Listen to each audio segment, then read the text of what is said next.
Hi, I'm Philip Tustian from Pipe Design Service, and I wanted to share with you today some of the secrets of thermal expansion design that you may see in your projects.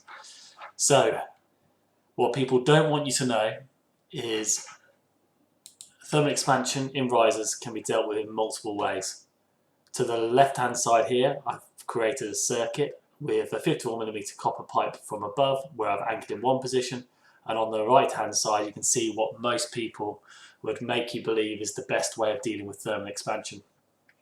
And when we look at the two systems, we have the pipework at the top, we have an anchor at the top of the pipework, we have an expansion joint in the middle, and primary guides all dealing with the thermal expansion in the middle of the riser, and an anchor at the bottom. So the system is very safe in fact, with a lowest of, or the highest of 34% stress levels. As you know, most designs for thermal expansion come from people that are offering also the equipment.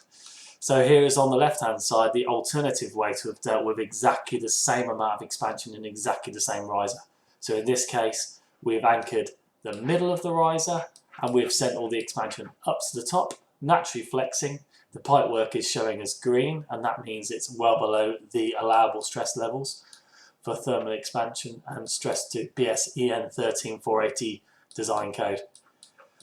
Sending all the movement down to the bottom and the top of the riser is a very easy and simple way of dealing with thermal expansion through natural flexibility of pipework and without the need for expensive and life-limiting equipment in your risers. So, if you're thinking of dealing with thermal expansion, make sure you've got the best solution that works the best way for you. There is slightly higher stress levels sometimes, and that's why it's best to get it checked by a specialist. Thank you for your time. I'll speak to you soon. Bye bye.